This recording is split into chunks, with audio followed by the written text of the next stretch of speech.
Bonjour à toutes et à tous, bienvenue sur 7 Sport, 7com TV. On continue nos magazines. C'est le 40e mag. On voulait un invité d'exception et on s'est plongé vers le filet, direction le volet, avec Radoslav Arzov qui est notre invité, le coach du VNVB. Bonjour Rado, je me permets un petit peu de familiarité. Bonjour Jérôme, merci de cette Zoom. C'est vraiment très gentil de ta part.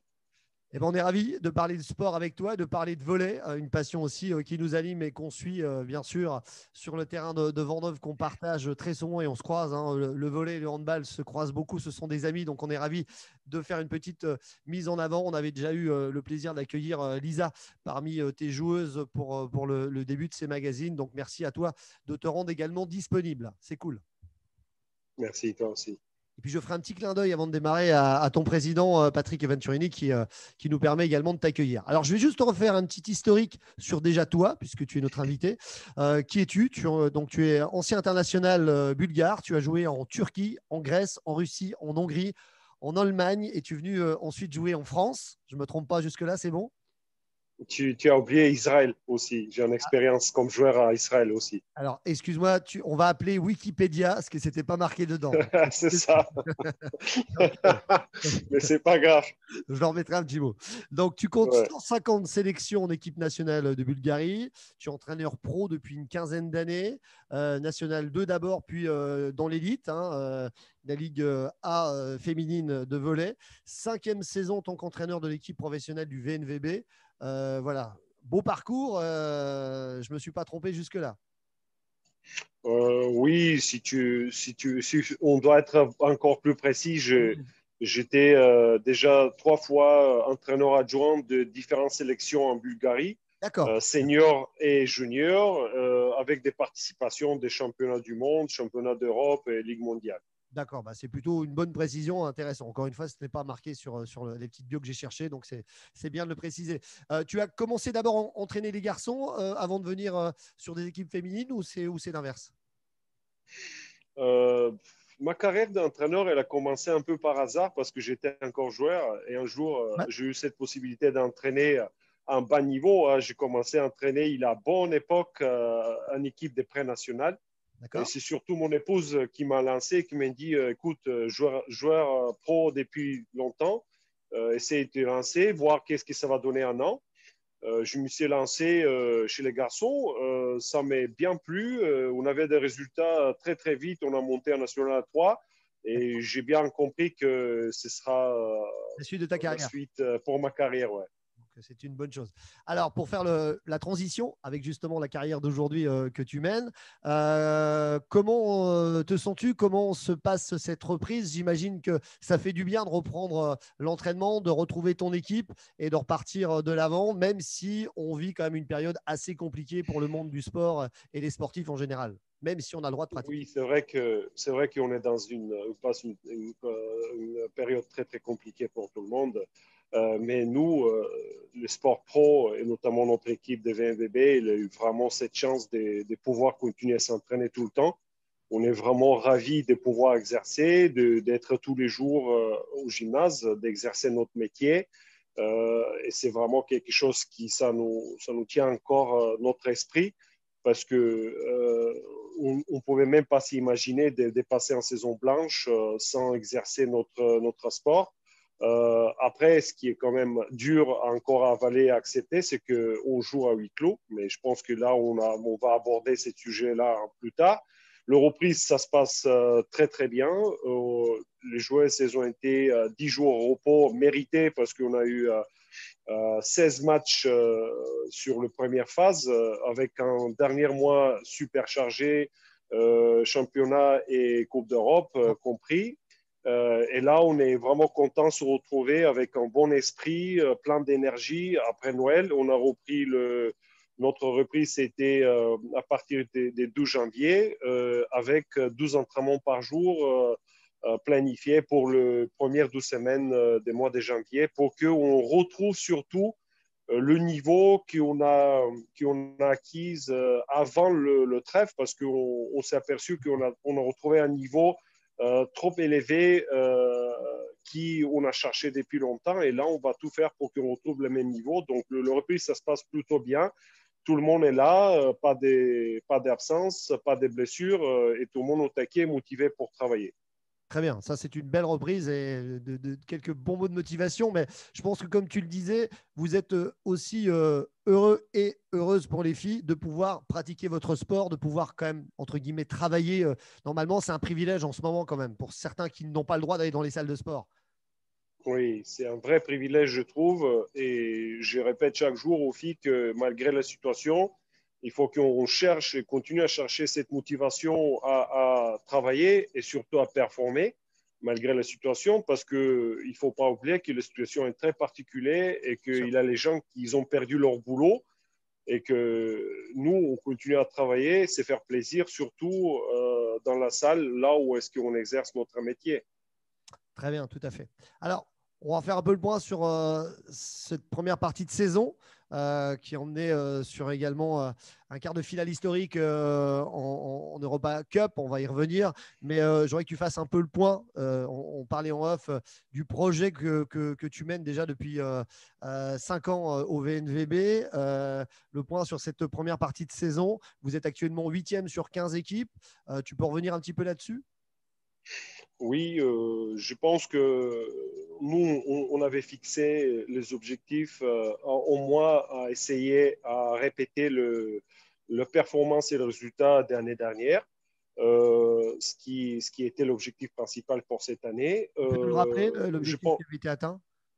l'objectif, c'est rentrer dans les top 8 encore une fois et avoir une place meilleure possible. Parce Selon que toutes les choses prises en compte, la situation, Covid, pas Covid, entraînement, pas entraînement, ce qui n'est pas évident, match, pas match des fois. Alors, rappelle-nous juste, Évident. pour vous, c'est top 8 pour les playoffs, c'est bien ça? Cette année, c'est un peu particulier parce que le LNV et la fédération ont décidé de ne pas avoir playoff D'accord. parce qu'on ne sait pas par rapport au calendrier, avec beaucoup de matchs qu'ils ont annulés ou décalés ou avancés, il a une condition imposée par le COV, la Ligue européenne de volleyball, que tous les championnats doivent se finir d'une certaine À date la fin parce du qu'après, il a tous calendrier, les... et le classement se fait avec la place que tu as. Si tu finis 7e, Exactement. tu es 7e à la fin des dernières journées, de la dernière journée. C'est un peu comme au foot, quoi. D'accord, On joue, on termine là où on terminait. C'est un d'accord. peu particulier parce que c'est vrai que sans playoff, c'était jamais fait. C'est un peu, comment dire, une année juste à passer parce que quand tu n'as pas de playoffs, c'est dur à garder motivation à Z, mais quand même, c'est notre métier, c'est notre travail. Mais c'est toujours beaucoup plus joli, beaucoup plus beau à jouer des playoffs parce que c'est là vraiment que ça décide les championnats. Mais comme j'ai dit, on savait tout le monde qu'on est dans une période très compliquée, particulière, et c'est peut-être une bonne solution de ne pas avoir playoff parce que c'est vrai que première partie avait beaucoup de soucis, beaucoup des équipes touchées par le Covid. Oui. Nous, pour l'instant, on s'en sort plutôt bien. On est, je ne sais pas quel test déjà, 15e ou 16e test de Covid parce que 170 on est tests. obligé à faire, ouais, on est obligé à faire et surtout protéger nous et des autres équipes aussi. Il y a beaucoup des équipes qui ont été touchées. Pour l'instant, pour nous, ce n'était pas le cas. On s'en sort plutôt bien. On est dans notre objectif principal, être dans les top 8 équipes aujourd'hui. Et nous, on va tout faire. Et on a un match encore décalé qu'on va lui jouer en fait le 26 janvier contre TEFOC, Terville. C'était déjà décidé. Et on va essayer à faire une deuxième partie des championnats comment dire, encore mieux, parce que je trouve qu'on a encore des choses à développer, on a encore à chose de progresser. On a pris du temps, c'est bien connaître, mais la connexion entre les joueurs, la cohésion des groupes et le mayonnaise qui a pris un peu tard, on va dire. Mais on est dans bonne voie et je pense qu'au niveau des championnats, on est plutôt pas mal, en sachant que cette année, le championnat il est beaucoup plus élevé et on s'est aperçu à la suite de notre analyse des staffs après la première partie que oui, certes, on a estimé quelque chose, on voulait le résultat peut-être un peu plus élevé, mais on s'est aperçu en fin de compte que les autres équipes, ils ont aussi construit beaucoup plus haut. Le championnat, il est tellement équilibré parce qu'on voit quand même qu'il a 3-4 équipes vraiment les gros budgets qui s'écartent. Et après, il a tout le reste. On ne sait jamais qui c'est qui peut gagner au week-end. Donc, il faut être patient, il faut suivre le chemin en travaillant tous les jours au quotidien. Mais je pense qu'un championnat, on est dans notre objectif aujourd'hui. Après, si on doit décrire le Coupe d'Europe, c'est quelque chose de particulier, c'est quelque chose qu'on vit première fois dans le club, c'est quelque chose qui était historique pour nous, avec un seul objectif, à pouvoir essayer de gagner un match minimum des quarts de finale, fameuses quarts de finale, ce qui était le cas, ce qu'on a réussi quand même à faire. Après, c'est un peu malheureux parce qu'on tombe sur l'équipe la plus forte dans les Challenge Cup parce qu'il a 3 niveaux de Coupe d'Europe. Il a la Ligue des Champions, il a COV Cup, il a Challenge Cup. Nous, on participe cette année le Challenge Cup. Alors, je vais juste rappeler, pardon Rado, je vais juste, parce que tu as enchaîné très bien et tu l'as bien fait, mais juste rappeler que vous avez fait un parcours exceptionnel et historique pour le club. On y revient dessus. Donc, sur cette Challenge Cup, vous avez atteint les quarts de finale. Vous avez donc battu en huitième de finale une équipe espagnole, Grande Canaria, en remportant 3-7-2. C'était un huitième haletant au bout de 115 minutes de match, où là, le coach a dû avoir des séquences d'émotions en haut, en bas. Comment ça s'est vécu de ce côté-là? Mais vous savez que le match des Coupes d'Europe, c'est vraiment des matchs particuliers. Là-bas, le plus important, c'est à gagner les matchs. Parce que souvent, on s'est dit, on joue, tout est beau, mais au final, on perd. Et quand tu joues sur un seul match, ta destin, c'est beaucoup plus important à gagner, d'avoir le résultat, au lieu de jouer très beau et très joli et au final à perdre. C'est vrai que dans mon équipe, il a quand même des filles qui ont déjà eu cette expérience à participer à la Coupe d'Europe, mais il en a aussi qui n'ont jamais vécu ça. Donc, il avait un peu pression. Surtout, on joue contre les Espagnols en Espagne. Je ne vais pas vous raconter toutes les choses qui sont passées là-bas au niveau d'organisation, les contraintes, les ennuis qu'on a eues pendant notre séjour. Ils ont tout fait, ils ont tout essayé. Oui, tout était fait à leur faveur. Mais nous, on a quand même réussi à résister. On a resté concentré et on savait notre objectif, c'est aller gagner les matchs à Las Palmas. Et ce qui était le but et ce qu'on a réussi à faire. Et c'était vraiment plein d'émotions. Et moi, je trouve que par cette Coupe d'Europe, ça nous permet encore à prendre tellement de confiance à notre niveau, à notre compétence, à notre valeur humaine, à notre groupe, qu'après, on a vu contre le Mulhouse, on a parti là-bas et on n'était pas loin de gagner Mulhouse chez elle. Ce qui, je pense qu'aujourd'hui, il a peut-être une seule équipe qui a battu Mulhouse là-bas ou une seule qui a récupéré points là-bas. Donc, c'est quelque chose qui nous vraiment permettait à grandir comme équipe, comme joueurs individuels et comme collectif surtout. Donc, belle aventure à renouveler. Et en tout cas, félicitations auprès du club et des joueuses. Ça a fait vibrer quand même Nancy, tout le monde derrière vous. Et ça, c'est une très, très belle chose aussi pour le club. Oui, moi, comme tu dis, à renouveler, moi, j'aime bien. C'est quelque chose qui est vraiment extraordinaire. Après, il faut se dire vraiment les vérités. Aujourd'hui, VMVB, on a eu cette chance-là à participer à la Coupe d'Europe, ce qui est quand même super bien. Et c'était l'essentiel pour le club à vivre une aventure comme ça, surtout pour voir qu'est-ce qui se passe, comment ça se passe et quels moyens il faut mettre pour y participer tout le temps. Je pense qu'aujourd'hui, VMVB se développe, fonctionne beaucoup mieux depuis que je suis arrivé, parce que moi, quand je suis arrivé ici et j'ai commencé le projet, je retrouvais un club moitié amateur, moitié professionnel. Je retrouvais un club qui était toujours à la fois en descente, en Ligue B, à la fois sans montée. Et aujourd'hui, on arrive à stabiliser ce qui était mon objectif principal comme entraîneur dans les projets, à réussir à stabiliser VMVB dans les mieux tableaux, essayer à obtenir les meilleurs résultats possibles. Et on essaie à toujours développer et toujours avancer plus possible. Mais tout ça, on sait très bien que le sport aujourd'hui professionnel, ça va avec les moyens financiers. Bien sûr. Nous, on reste aujourd'hui avec un budget entre 8 et 12, voire 13. Et c'est vrai que c'est très, très compliqué à obtenir, c'est pas impossible, à obtenir encore une place européenne.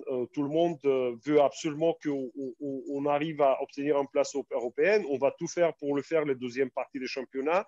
Mais il faut savoir qu'avant avant de se projeter sur ça, il y a trop de choses encore à développer en VMVB et il faut qu'on reste bien avec les pieds au sol. Si on arrive à refaire, ce sera vraiment un bonus extraordinaire. Si on n'arrive pas, tant pis, on va avancer et on va développer le projet ensemble. D'ici 2 ans, encore peut-être pouvoir obtenir une place européenne qui va toujours, je répète, avec des moyens beaucoup plus importants qu'on a aujourd'hui au VMVB. Mais on le voit bien sur le côté aussi extérieur. Le club a grandi, le club se structure encore mieux. Vous avez quand même une très belle image dans le sport déjà national, mais aussi régional, puisque vous êtes l'équipe en Liga dans le haut de l'élite du sport nancéen aujourd'hui. Et il y a une vraie communion avec le volley et avec ses partenaires. On le voit bien, vous êtes quand même monté d'un niveau de ce côté-là. Et je tiens à vous dire aussi que, comme tu dis, au niveau des partenaires, au niveau de management, marketing et sponsoring, que le club il a fait un énorme boulot. Je pense qu'aujourd'hui, on se développe aussi dans une situation très compliquée, mais on essaye quand même à être fidèle et tout faire pour notre partenaire pour qu'ils se sentent toujours à côté de nous, malgré le fait qu'on joue à huis clos, qu'ils n'ont pas de possibilités. On essaie d'avoir tout le temps connexion. On partage les vidéos. On va essayer, après Noël, si possible, de leur inviter à certains entraînements pour qu'on garde vraiment cette connexion avec notre partenaire fidèle. Parce que c'est vrai que sans eux, aujourd'hui, c'est dur à exister. Et on voit qu'ils sont là, ils sont présents. Et nous, on va tout faire pour encore le séduire et faire plaisir, même si c'est devant l'écran des télés. Mais on sait très bien qu'on ne peut pas faire autrement, malheureusement. C'est clair. Alors justement, tu me fais une bonne transition pour le huis clos. C'est compliqué pour tous les clubs pro de ne pas avoir le public dans les gradins, dans les stades, et d'avoir ce côté adrénaline par moment qui vont pousser les joueuses vers encore l'exploit, le résultat quand on peut être sur certains matchs dans le dur ou tout simplement les encourager quand l'équipe déroule.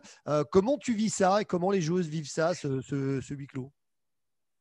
Au départ, c'était pas évident. Surtout au premier match, c'était vraiment très triste. Et on avait toujours l'impression que c'est pas un match officiel, c'est un match type entraînement. Aujourd'hui, c'est quoi l'essentiel quand un match? On propose un spectacle. Et un spectacle a besoin de son public. Et quand il n'a pas de public, c'est triste, c'est malheureux.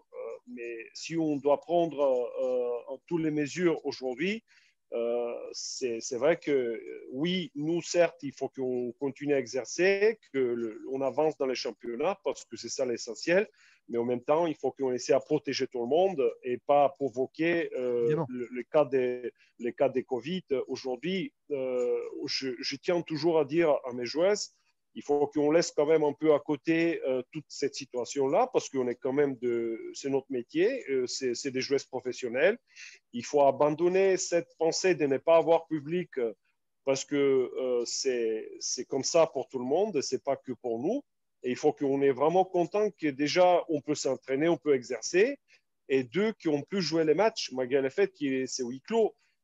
C'est pas évident pour tout le monde, c'est dur à accepter et proposer un vrai spectacle, mais c'est quand on s'est dit que c'est vrai pour tout le monde, bah, le joueur, à un moment donné, et pas sur autre chose et se concentre vraiment sur leur travail d'entraînement et leur performance au match.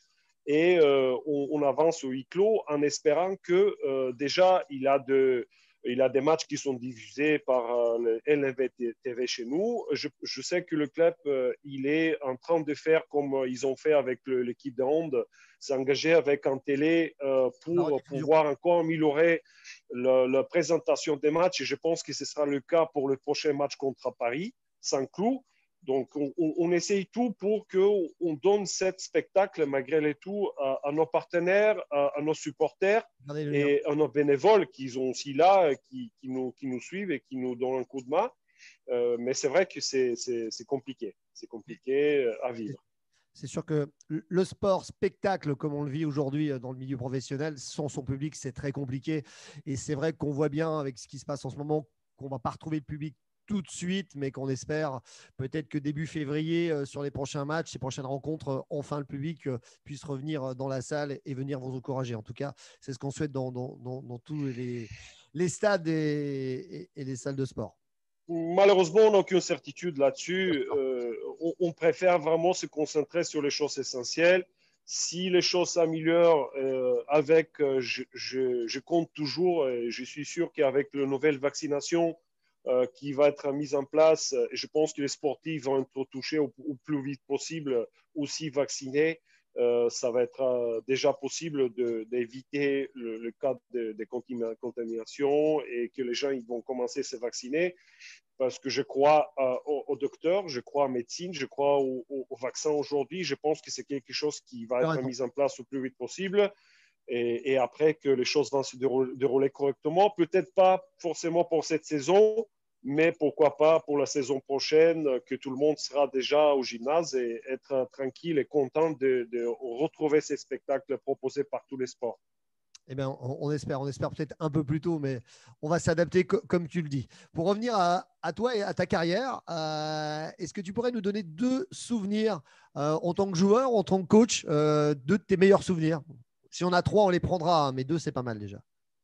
Autant joueur, je dirais, mon meilleur souvenir, c'était quand avec la sélection de junior M21, on a gagné championnat du monde à Égypte. C'était en bonne époque, à 24 avant Jésus-Christ. 1991. 91, 91. À Caire, Égypte, on a gagné le championnat du monde, qui d'ailleurs, ça reste aujourd'hui le seul titre mondial dans tous les sports co. Junior, senior comprise. C'est jamais arrivé. On est le seul sport sélection gagné un titre mondial en Bulgarie, dans les sports de Bulgarie dans les sports co. Très bien. C'était quelque chose, personne attendait ça. Nous, on est partis là-bas, on a gagné tout le monde, on a gagné le titre champion du monde. Et c'est vraiment quelque chose d'inoubliable quand tu attends le hymne bulgare à la fin sur les podiums, c'est extraordinaire. En tant que coach, j'en ai beaucoup, hein, mais moi, j'ai un objectif depuis que je suis arrivé en France à pouvoir gagner toutes les équipes en Liga F. Et chaque match, on gagne surtout des gros qui, avant, en VNVB, c'était même pas imaginable. J'ai mis dans mon petit cahier. Aujourd'hui, le seul qui me reste, c'est à battre à Cannes pour conclure les cahiers qu'on peut dire aujourd'hui, VNVB a gagné toutes les équipes en Liga F. Et donc, Vas-y, Rado, pardon. Chaque match gagné contre les gros, c'est un bon souvenir qui est à la fois pour moi, à la fois pour le club et à la fois pour le joueur, parce que c'est quelque chose qui nous motive encore à se développer et avancer dans notre métier. Très bien. Donc, une fois que tu auras accompli cela, une fois que tu auras battu l'équipe de Cannes, ça va être un livret d'or du coach Rado. C'est bien ça. On l'encadre, c'est ça. Ça va être un livret d'or des coachs à notre niveau, à nous, à notre maison, à nous. Peut-être après ça, on pourra peut-être se projeter pour aller chercher un peu plus haut en place dans les top 4, en place sur le podium, peut-être en finale des Coupes de France, peut-être répéter encore en Coupe d'Europe. Bien sûr. Mais on va commencer par là et suivre notre chemin, comme j'ai dit tout le temps, avec notre moyen, dans notre niveau, dans notre jardin. Mais bien sûr, je plaisante du bon côté, évidemment, pour t'encourager. Je trouve ça juste génial d'avoir… alors, que tu aies une motivation pour pousser l'équipe à aller plus loin, à grandir, monter les plus grandes marches du championnat, évidemment, et de la Coupe d'Europe. Mais en plus d'avoir des petits challenges comme ça, voilà, c'est des petits secrets de coach et c'est top. Oui, je trouve ça super. Bravo à toi et bravo pour l'enthousiasme et la motivation. En tout cas, c'est tout ce qu'on vous souhaite et en vous accompagnant, en vous suivant. Rado, avant de conclure, si tu as quelques mots à dire justement aux supporters qui ne sont pas dans la salle et aux partenaires qui vous suivent, le micro est pour toi, n'hésite pas. Oui, d'abord, je vous souhaite une bonne année, meilleure vue à tout le monde. Sachez que, comme j'ai dit tout le temps, sans notre partenaire fidèle, sans notre sponsor, sans les collectivités et sans les bénévoles, aujourd'hui, au VNVB ne pourrait pas exister. C'est sûr et certain. Sachez que vous êtes vraiment un parti hyper important dans le club, dans notre vie. Hein. Nous, on voudrait absolument partager avec vous cette émotion comme on a partagé jusque-là dans les championnats et surtout dans les Coupes d'Europe. Sachez que moi, le staff et le club et les joueurs, on va tout faire encore pour vous donner cette joie dans ce moment dur par les résultats acquis sur la deuxième partie des championnats. Et je veux absolument vous souhaiter en bonne santé surtout à vous et votre famille. Et j'espère vous retrouver beaucoup plus vite que prévu au bord des terrains parce que vous nous manquez énormément.